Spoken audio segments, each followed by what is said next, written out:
айылдын тургундары, урматтуу кесиптештер, урматтуу өнөктөштөр. Биз бүгүн Кызыл Суу айылынын тургундары үчүн өзгөчө мааниге ээ болгон иш-чарага жаңы суу алуучу жайдын жана таза суу менен камсыздоо системасын ачуу аземине жолугушуп отурабыз.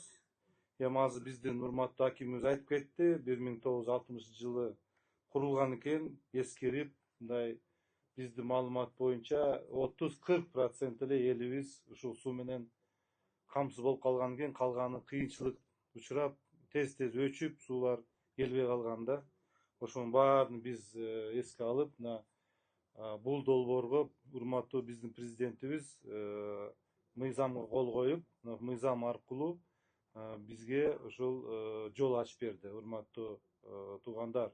Мен бул жерде азыр отуруп айттым, кийин келечекте биз бул жерде канализация да курабыз. Ошол Кызыл Суу айылы кийин келечекте шаар болот деп айтмакчымын.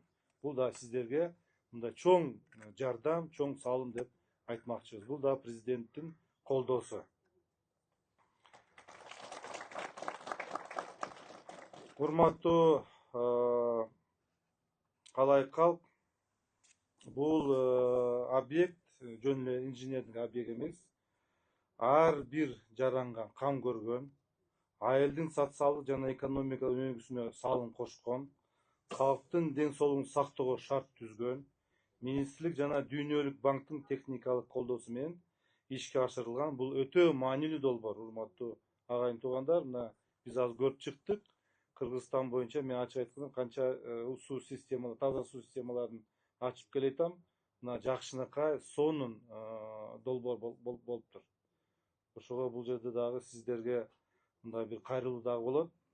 Объект таза суу менен камсыздоону жогорулатуу, региондорду өнүктүрүү жана инфраструктураны жаңылоо боюнча президентибиз урматтуу Садыр Нуркожоевичтин жүргүзгөн стратегиялык саясатынын бир багыты.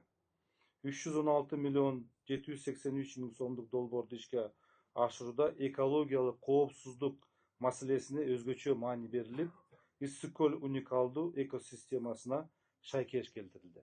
Биз Ысык көлдү да сакташ керекпиз, урматтуу агайын туугандар. Курулуштун алкагында узундугу 80 километрден ашкан жаңы түтүктөр орнотулуп, тереңдиги 140 метрден болгон 5 скважина жана заманбап суу алуучу жай курулду. Ушул объектиде суу топтогон жалпы көлөмү 1400 куб метр болгон 2 резервуар капиталдуу оңдоодон аткарылды. Андан сырткары жалпы көлөмү 2000 куб метр жаңы 2 резервуар курулду. Тиешелүү трансформатордук подстанция, санитардык объекттер, видео байкоо жана күзөт системалары орнотулду. Мындан ары суу алуучу жайды Кызыл Суу канал муниципалдык ишканасы тейлейт. Бул объект келечекте көп жылдар бою Кызыл Суу элине үзүрлүү кызмат кылсын. Мен сиздердин урматтуу агайын туугандар, сиздерден суранам, эки нерсени мен суранат элем. Мына азыр Кызыл Суу канал муниципалдык ишкана буну эксплуатация кылат. Ушул эксплуатацияны биз тыкыр көзөмөлгө алып, жакшы туура иштетиш керекпиз. Эмне үчүн дегенде мен мына 2 жыл болуп калды, мен министр болгонумначы. 2012 жылда биз донорлордон акча алып туруп таза суу системасына. Мына бүгүнкү күндө уже сурап атышат кайрадан ошо акчаны, таза суу системасы бузулуптур. Эмне үчүн дегенде эксплуатациясы туура эмес болуптур. Эксплуатациясы караган жок, эксплуатацияны өзүнүн учурунда көзөмөлдөгөн жок. Ошондо 10 жылдан, 13 жыл болуптур. 13 жыл өтүптүр. Бүгүнкү күндө дагы жаңы акчаны кайрадан сурап атышат. Бул туура эмес. Ошон үчүн эксплуатацияны жакшылап караш керек. Экинчи маселе, бул тарифти туура коюш керек.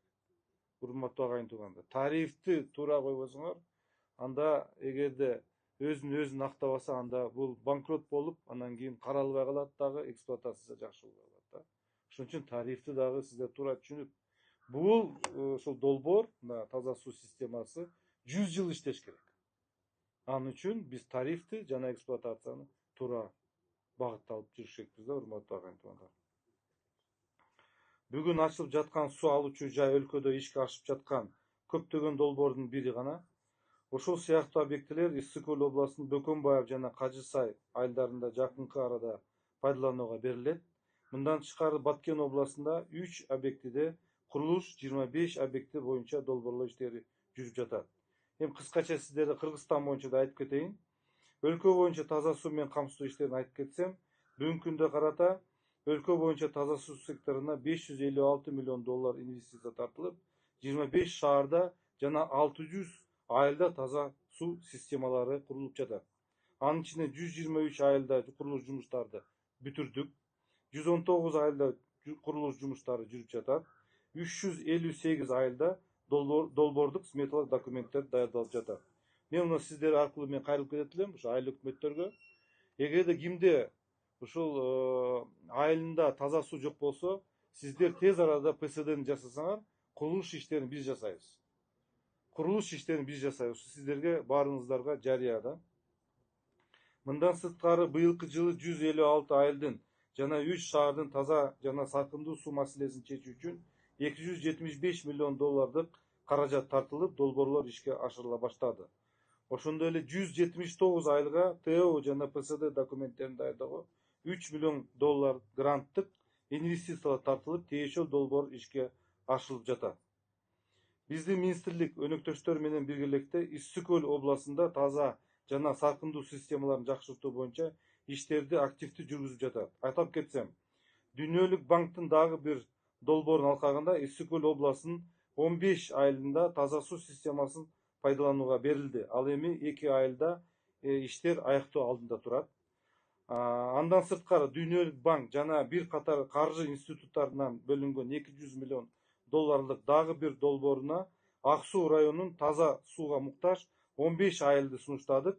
Алар боюнча сметалык документация даярдалып жатат. Ошондой эле Кувейт фондунан 1 миллион доллар колдоосу менен областтын дагы 20 айылга боюнча ТО техникалык экономическое обоснование деп коебуз, даярдоо иштерин жүргүзүп атабыз. Мындан сырткары республикалык бюджет аркылуу 2025 жылдын титулдук тизмеге 34 айыл кирген, анын ичинен 4 айылда курулуш жүрүп жатат. Калган 30 айыл боюнча долбоордук сметалык документтер даярдалып жатат. Дагы бир өнөктөштөр Европа реконструкция жана өнүктүрүү банкы аркылуу Каракол, Балыкчы жана Чолпон Ата шаарларында таза суу системалары 22 миллион еврого курулуп, пайдаланууга берилди. Ал эми Азия өнүктүрүү банкы каржыланган 107 миллион доллардык саркындуу системаларын реабилитациялоо жана саркындуу сууларды тазалоочу курулмаларын куруу долбоорунун алкагында Балыкчы шаарында тиешелүү иштер аткарылып, пайдаланууга берилди. Каракол жана Чолпон Ата шаарларында курулуш иштери улантууда. Кыскача ирригация боюнча айтып кетсем, ирригация тармагы боюнча айтып кетсем, Ысык Көл областында канал, суу сактагычтарды долбоорлоо жана капиталдык курулуш иштери активдүү жүрүп жатат. Областтын Ак Суу, Ысык Көл жана Түп райондорунда жалпы көлөмү 512 миң куб метр болгон ГКО Сигма, Шаты, Победа, Кумбел, Төрө Айгыр суу сактагычтары боюнча долбоорлоо жана куруу 40-80% деңгээлинде ишке ашырылып жатат. Ошондой эле 110 километр каналды реконструкциялоо, 38,7 километр модернизациялоо жүргүзүлүп, жыйынтыгында 945 жаңы гектар сууга жери өздөштүрүлөт жана 81,136 гектар суу менен камсыздоо жогорулайт. Сиздер дагы жакшы билесиздер, мына Жети Өгүз районунда биз Арабелде бул Жуукага даарияга дагы ал жерде жумуштар аткарылып атат. Кудай буюрса, эмдиги жылы аны да бүтүрөбүз. Ал жерде да көп жумуштар аткарылып атат. Каналдарды модернизация боюнча айтып кетсем, республика боюнча ошондой эле Ысык Көл областында жаңы инновациялык каражатты убакыттуу үнөмдөгөн ыкма колдонуп жатат. Мисалы, Ысык Көл району Жаркынбаев айылында 2-Восточный 5,4 километр каналына 27 миң чарчы метр, ал эми Тоң районунда Көл-Төр айылындагы 1,5 километрдик Жал Арык каналынын 4,5 миң чарчы метр бетон полотносу төшөлүп жатат. Ирригация жалпысынан 336 миллион сомдук ашык мамлекеттик каражат каралып, 25 жана 26 жылдары жогоруда атап кеткен объектилер пайдаланууга берилет. Биз ушул толугу менен ирригацияга көңүл буруп атабыз, урматтуу агайын туугандар. БДР, БСР куруу боюнча, каналдарды оңдоо боюнча ушунун баардыгын биз көңүл буруп, анткени биздин дыйканыбыз ушу суу менен камсыз болуш керек деп айтмакчыбыз. Долбоорлорду ишке ашырууга салым кошкон бардык адистерге, инженерлерге, куруучуларга, ошондой эле Кыргызстандын өнүгүшүнө кошкон зор салымы жана элибизге көрсөткөн колдоосу үчүн Дүйнөлүк банкка жана жогоруда аталган эл аралык өнүктөштөргө министрликтин атынан чын жүрөктөн ыраазычылык билдирем. Дагы бир жолу мен кайрылып кетет элем ушул суу каналынын ишкананын кызматкерлерине. Мен атай сиздерге айтып кеттим да, мына канча деген биз донорлордон акча каражат алып атабыз. Грант алып атабыз, кредит алып атабыз. Ушул биздин элибиз ушу таза суу менен камсыз болсун деген ой менен алып атабыз. Ошон үчүн сиздерге мен кайрылып кетет элем да, урматтуу Кызыл суу каналынын кызматкерлери. Ошо эксплуатацияны жакшы карагыла. Таза суу бул калктын жашоо шартынын сапатына жана ден соолугуна түздөн түз таасир эткен экономиканын өнүгүшүнүн негизги фактору. Ошондуктан сиздер тараптар суу алуучу курулманы жана жабдууларды туура, жооптуу жана үзгүлтүксүз пайдалануу, жергиликтүү калкка ишенимдүү жана сапаттуу суу берүү ар бириңердин кесиптик жана жарандык милдетиңер.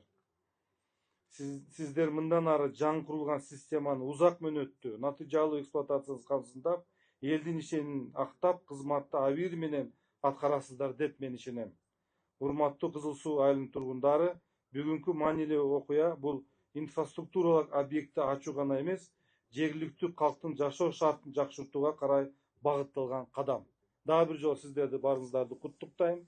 Ушул таза суу чынында биздин элибизге, Кызыл суу айылынын тургундарына кызмат кылсын, биздин балдарыбыз билимдүү болсун, биздин ата апаларыбыздын өмүрү узун болсун, ар дайыма жакшылыкка келип жүрөлү.